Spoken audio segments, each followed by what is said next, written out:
Baiklah, selamat pagi semuanya. Mari kita lanjutkan kuliah kita. Hari ini kita akan membahas satu topik, yaitu bagaimana kita menyelesaikan research gap yang kita sudah dapatkan. Pada pertemuan kali lalu, masing-masing kita sudah berusaha untuk mendapatkan apa yang menjadi research gap kita.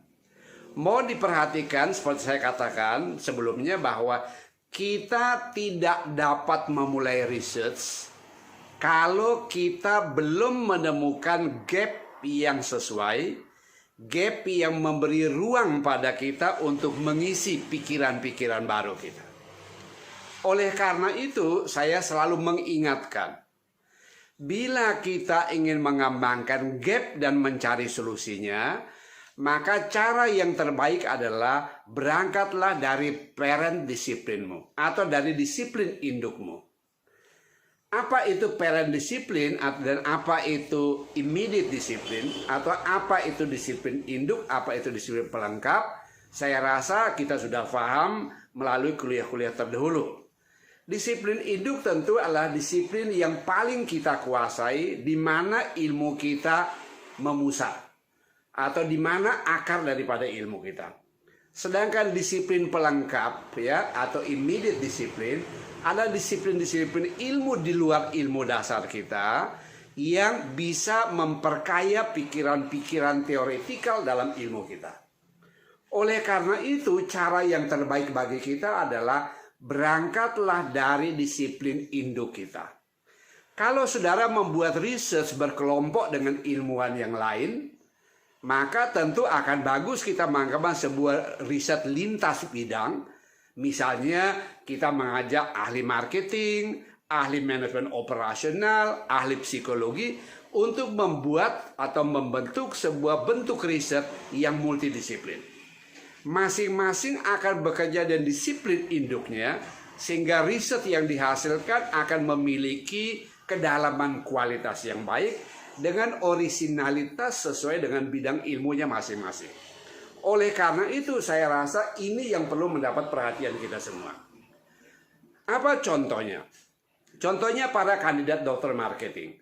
Karena kalian belajar di ilmu marketing, maka tentu parent disiplinnya adalah ilmu marketing, bukan ilmu psikologi konsumen. Sebab apa? Kalau kita belajar mengenai psikologi konsumen atau consumer psychology, tentu akar ilmu itu ada di fakultas psikologi, dan para ahli psikologi tentu lebih mumpuni, memiliki efikasi diri yang lebih bagus untuk menjelaskan aspek-aspek psikologi dari konsumen ketimbang seorang ilmuwan marketing. Walaupun tentu untuk sekedar mengatakan ya bisa, tetapi untuk secara mendalam menggali, mengeksplorasi, mengembangkan pikiran-pikiran kritikal, mengembangkan pikiran-pikiran baru, mengembangkan pikiran-pikiran strategik dalam bidang ilmu psikologi, tentu saya rasa kita tidak cukup berani karena bukanlah parent disiplin kita. Ada orang lain yang lebih ahli dalam bidang itu. Karena itu, mari kita fokus pada disiplin ilmu kita. Walaupun kita boleh mengambil sudut pandang dari bidang ilmu yang lain. Nah, karena itu, pertama kemarin saya katakan, kembangkanlah gap dalam bidang ilmu dasar kita. Kalau kita adalah ilmuwan marketing, saya mau menjadi PhD dalam ilmu marketing, oke? Akan sangat bagus saya mengembangkan, mencari ruang pengembangan ilmu itu dalam ilmu marketing. Boleh ambil pada ranah marketing pada level fungsional, boleh marketing pada level SBU, boleh marketing pada level korporasi, dan lain sebagainya. Boleh mengambil pendekatan-pendekatan pemasaran fungsional, boleh mengambil pendekatan-pendekatan pemasaran tematik yang berkembang tanpa batas dari waktu ke waktu, dan itu akan menjadi dasar kita memberikan kontribusi kepada ilmu pengetahuan. Mau dipikirkan karena apa? Yang harus kita lakukan dalam riset keilmuan kita adalah memberikan sesuatu yang disebut apa? Contribution to the body of knowledge. Kalau kita ingin memberikan contribution to the body of knowledge, maka cara yang terbaik kita adalah apa? kembangkan itu dari disiplin induk, di mana kita sangat mengenalnya, kita sangat mendalaminya, bahkan kita memiliki sebuah efikasi diri yang baik dalam ilmu itu. Mengapa? Karena kita bertahun-tahun mendalami itu, kita melihat memiliki skop pandangan yang luas, kita memiliki kemampuan memberikan perspektif baru pada badan itu dengan meminjam pendekatan ilmu yang lain. Oleh karena itu saya mengatakan masuklah dari bidang itu, karena disitulah kita bisa menyelesaikan atau memberikan kontribusi tertentu. Kemudian lebih lanjut, apa yang akan kita lihat lebih lanjut? Setelah kita menemukan resource gap, langkah kita yang sangat kritikal adalah membuat solusi atas gap itu. Banyak cara untuk memberikan solusi pada gap. Hari ini saya akan menjelaskan salah satu cara pendekatan pertama kalau kita ingin menyelesaikan gap, yaitu yang saya katakan dengan pendekatan mediasi. Apa itu pendekatan mediasi? Gampangnya demikian. Saudara menemukan bahwa antara variabel A dan variabel B terdapat gap. Contoh, kita mengatakan ada gap antara product innovation capability dan marketing performance. Karena kita mendapat gap ini, lalu kita mau mencari solusi. Karena pertanyaan kita akan muncul, bagaimana saya dapat menjelaskan sesuatu untuk memberikan solusi pada gap yang saya temukan itu. Bila gapnya adalah kapabilitas inovasi produk atau product innovation capability yang ternyata tidak berdampak pada marketing performance.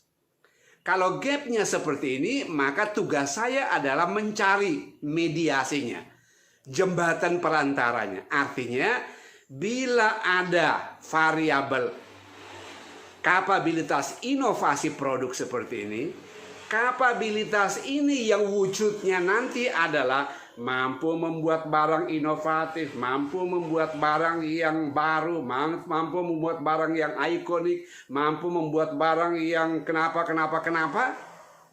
Ini tentu diharapkan akan meningkatkan sesuatu, karena itu menjadi pijakan dasar untuk meningkatkan kinerja pemasaran yang tadi merupakan gap.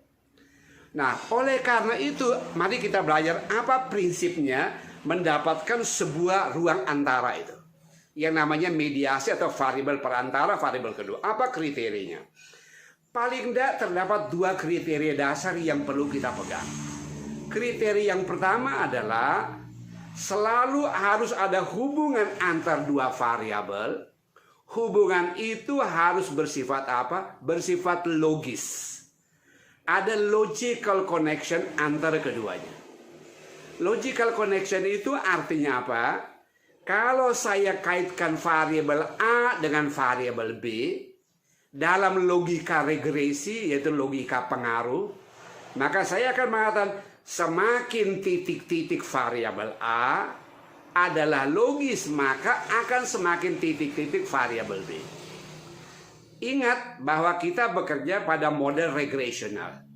Jadi semakin titik-titik itu adalah pengaruh yang biasa dengan kata meningkatkan atau menurunkan, bukan menghasilkan.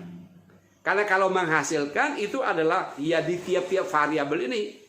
Kapabilitas inovasi, ya dia menghasilkan apa? Ya ada produk baru, ada produk inovatif, produk apa dan lain sebagainya. Adanya ini akan meningkatkan apa? Nah, ini yang akan kita pikirkan. Harus ada logika. Logikanya adalah apa? Semakin titik-titik, semakin titik-titik. Itu yang kriteria yang pertama. Logika ini juga mengandung makna bahwa akan ada situasi, yaitu apa?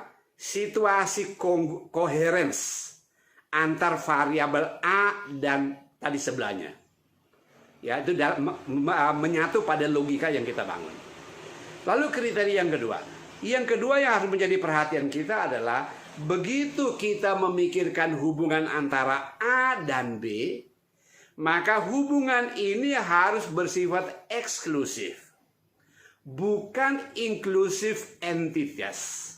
Ya, bukan inclusive entity atau entitas inklusif.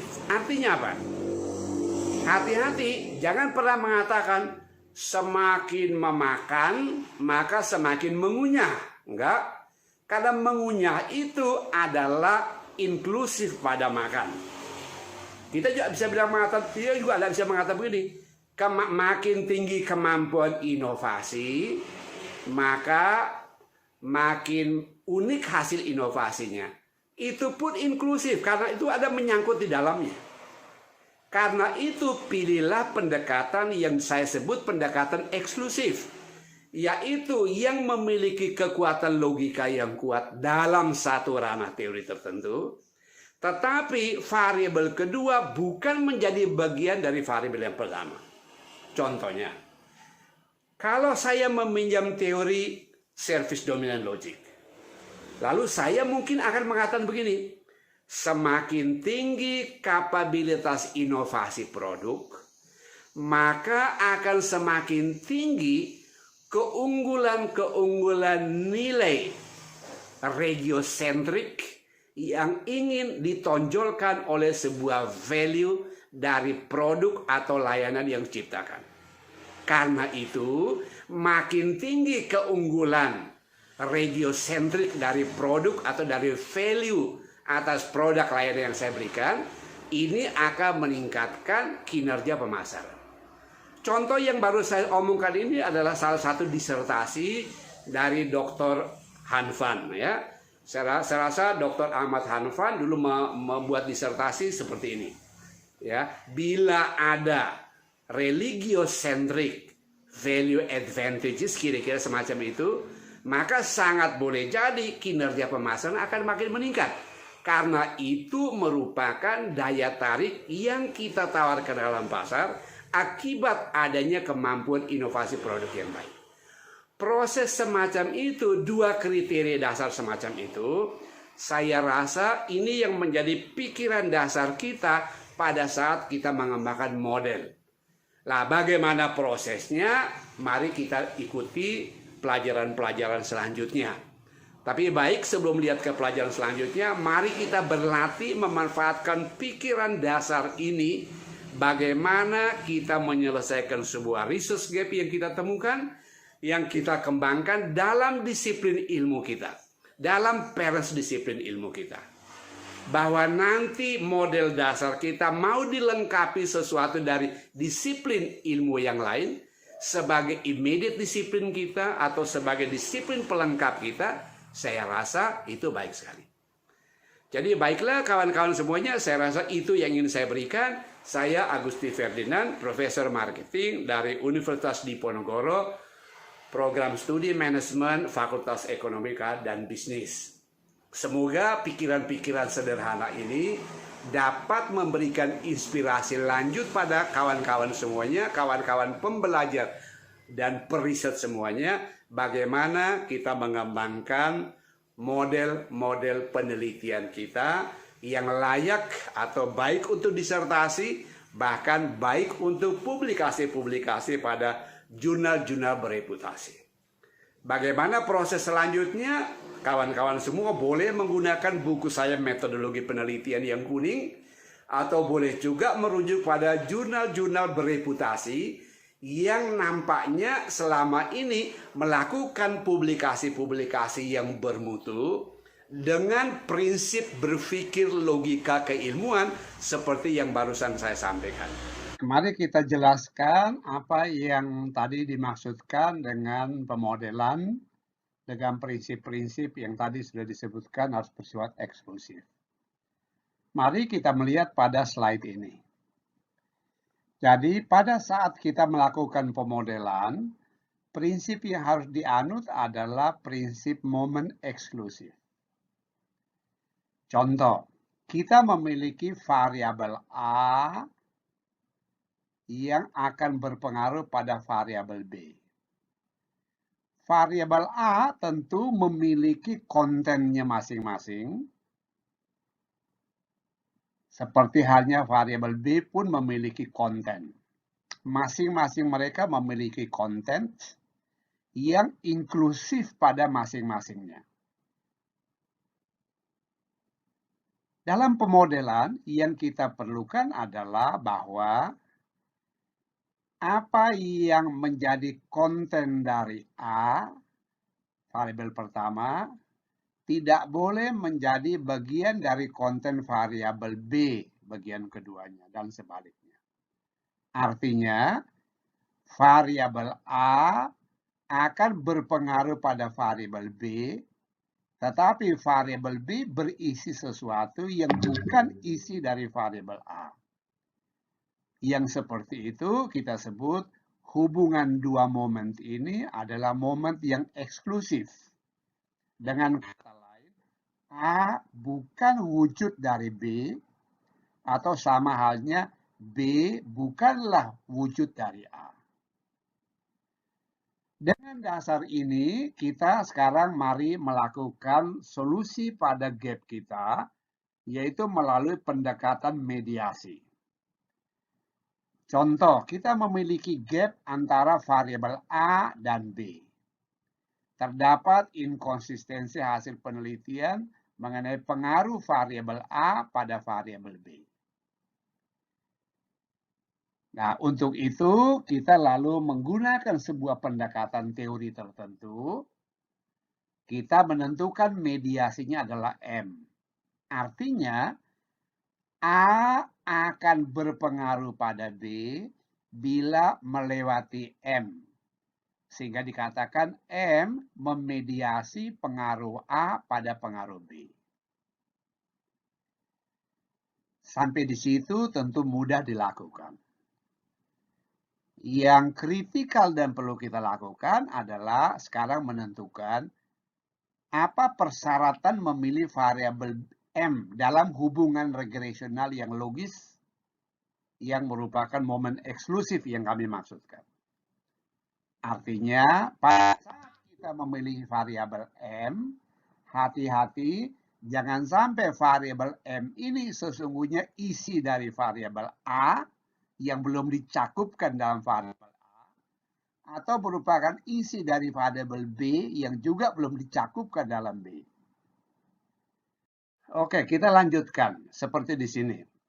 Kita ingin membentuk hubungan A ke M, M lalu ke B. Ya, yang harus kita jaga adalah satu, selalu ada hubungan logis antar dua konstruk. Ada hubungan logis antara A ke M, harus ada. Demikian juga hubungan logis dari M ke B. Artinya, semakin titik-titik A, semakin titik-titik B. Semakin tinggi A, semakin tinggi M. Semakin tinggi M, semakin tinggi B. Sekali lagi, semakin titik-titik atau semakin tinggi A, maka akan semakin tinggi atau semakin rendah M. Semakin tinggi M, maka akan semakin tinggi B, dan sebagainya. Hubungan logis ini adalah hubungan yang sangat lazim pendekatan dipakai oleh AMA, American Marketing Association, khususnya dalam jurnal-jurnal ya, Journal of Marketingnya, sehingga memudahkan kita menalar, oh demikianlah logika regresional itu. Prinsip yang kedua adalah konten kedua variabel ya yang kita regresikan harus bersifat eksklusif momen dan bukan momen-momen. Artinya M ini bukanlah bagian dari A. Demikian juga M ini bukan bagian dari B, atau B bukanlah bagian dari M. M isinya bukanlah A, wujud isi M bukanlah A. Nah, prinsip-prinsip seperti itu yang harus kita jaga, kita ambil pada saat kita melakukan pemodelan. Nah, mari kita lihat contoh. Coba lihat contoh ini. Ini saya ambil dari jurnal Scopus Emerald Q2. Customer based engagement berpengaruh pada relationship quality. Nampak beda kan? Engagement bukan quality. Quality bukan engagement. Ya, relationship quality bukanlah engagement. Ya, bisa lihat kelihatan dari indikator yang digunakan. Ya, mari lihat Contoh lainnya, mari kita lihat dari artikel jurnal Scopus Q1 Elsevier, yaitu Organizational Climate for Psychological Safety, berdampak pada small medium enterprises radical innovative capability. Kelihatan kan? Ya, organizational climate bukan innovation capability. Innovation capability bukan isi dari, kelihatan berbeda. Jadi, ya, bila ada iklim organisasi yang terus mencari keamanan-keamanan psikologikal yang bagus, maka akan mendorong orang terus untuk melakukan atau meningkatkan kapabilitas inovatif radikalnya, dan seterusnya. Mari kita lihat satu contoh lagi. Ini dari Scopus Elsevier Q2. Ya, mengenai ini variabelnya adalah business partners collaboration pada service delivery innovation. Ya, service delivery innovation. Ya, bisa kita lihat, ya. Oke. Jadi itulah kita lihat beberapa contoh bagaimana orang menyajikan modelnya sehingga menjadi sangat-sangat inklusif, sangat-sangat eksklusif, memenuhi kaidah atau kriteria yang kita harapkan. Karena itu selalu harus dijaga, hati-hati lihat benar prinsip eksklusif moment itu, sehingga kalau modelnya seperti ini, ya, innovation capability meningkatkan product innovation. Ya, ini inklusif kan?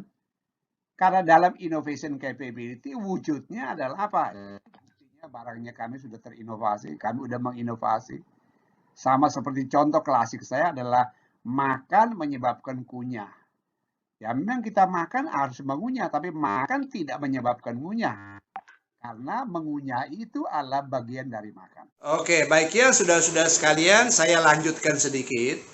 Tadi kita belajar bagaimana kita menginsert sebuah mediasi pada atau di antara dua gap. Karena kita sudah menemukan research gap, maka kita harus mencari solusi. Dalam bentuk membuat kalimat masalah penelitian dan kalimat pertanyaan penelitian. Seperti berkali-kali saya katakan, pada saat kita akan menyusun rancangan pertanyaan penelitian sebagai bagian dari proses solusi terhadap masalah atau terhadap gap, maka pertanyaan yang bisa kita munculkan hanya akan datang, hanya akan bisa dimunculkan kalau kita sudah memilih sebuah perspektif teori tertentu. Dan itulah sebabnya kita disebut dengan Doctor of Philosophy atau Philosophical Doctor PhD.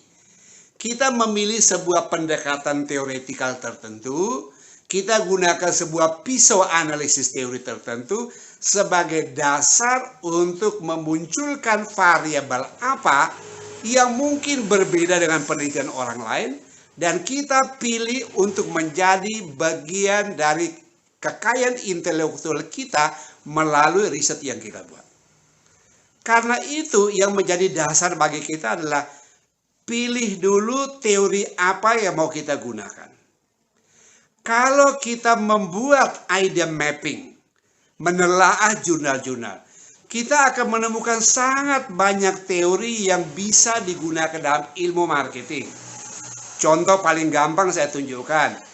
Ada teori namanya Resource Advantage Theory of Competition. Ada teori namanya Service Dominant Logic. Ada teori namanya Consumer Culture Theory. Ada teori namanya Theory of Networking. Ada teori namanya Agency Theory. Ada teori namanya Goal Setting Theory. Ada teori namanya Goal Path Theory. Ada lagi namanya Interaction Theory. Ada teori namanya Self-Congruence Theory dan lain sebagainya yang sangat lazim digunakan para ilmuwan marketing waktu membahas variabel apa yang dipandang relevan untuk menyelesaikan masalah penelitian. Di kampus Universitas Diponegoro, teori-teori itu dipelajari mahasiswa S1, khususnya kalau mahasiswa S1 marketing, mereka mempelajari teori itu pada waktu mengambil mata kuliah manajemen pemasaran 2. atau Intermediate Marketing di S1, atau Marketing 3, Advanced Marketing di S2 MBA. Bila kita tahu sebuah teori, kita tahu filosofi berpikir teori itu. Karena itu kita bisa memunculkan beragam variabel dari teori-teori itu untuk memperkaya, memperkuat, memperbanyak, meningkatkan kekayaan intelektual yang kita kembangkan dalam ilmu kita. Saya beri contoh. Tadi sudah saya beri contoh ya. Saya mau menyelesaikan gap antara apa? Antara variabel A, saya sebut tadi contohnya Product Innovation Capability, lalu variabel B-nya Marketing Performance. Teori apa yang saya pilih untuk menyelesaikan ini? Banyak teori saya boleh pilih. Salah satu teori yang saya boleh pilih contohnya Service Dominant Logic. Service Dominant Logic berisi ragam konsep. Salah satu konsep yang menarik adalah apa? Apa yang dicari oleh konsumen atau apa yang ditawarkan perusahaan pada konsumen adalah value. Value apa yang relevan dengan diri dia, value apa yang cocok pada diri dia, value apa yang membangun menjadi tanda dari product attractiveness, daya tarik produk itu. Karena itu orang mencari sebuah value yang bisa melekat pada sebuah produk apapun, dan value itu menjadi consumer attractor yang kuat. Nah, karena dasarnya saya memilih teori itu, saya boleh keluarkan variabel saya. Contohnya tadi, variabel saya tadi adalah regiocentric value advantage. Ya, keunggulan-keunggulan nilai regiocentric yang saya bilang itu datang dari disertasinya Dr. Han Van, yaitu dosen di Universitas Pancasakti di Tegal ya, dulu doktor, masih dokter di Undip. Dia gunakan pendekatan teori seperti itu, atau saya lupa tapi saya bisa menafsir seperti itu. Lah karena gunaan pendekatan teori itu lahirlah variabel semacam itu. Tapi mungkin yang lain akan keluar, wah karena saya gunakan teori value, keluarnya adalah apa? Keunggulan-keunggulan nilai ikonik dari sebuah produk. Lah value itu yang mau kita berikan. Ikonik yang macam apa? Oh, ikonik yang mungkin regiosentrika, mungkin etnosentrika, mungkin yang culture sentrika, apa terserah pada kita. Karena disitulah ruang kita mengembangkan kekayaan intelektual kita. Karena itu, kita akan sukar mengembangkan variabel-variabel kita bila kita tidak memiliki sebuah dasar teori sebagai dasar filosofi berpikir kita, membangun kelengkapan variabel-variabel untuk menyelesaikan masalah penelitian kita. Nah, dari contoh itu teman-teman bisa paham mengapa teori penting. Nah, kriteria apa yang kita penuhi, saya rasa sudah bisa lihat pada pembahasan sebelumnya, barusan pada bagian dari video ini sebelumnya. Baik, mudah-mudahan ini sedikit memberi inspirasi pada kawan-kawan semua, sehingga menjadi lebih matang dalam menyiapkan risetnya. Semoga berguna ya. Baik.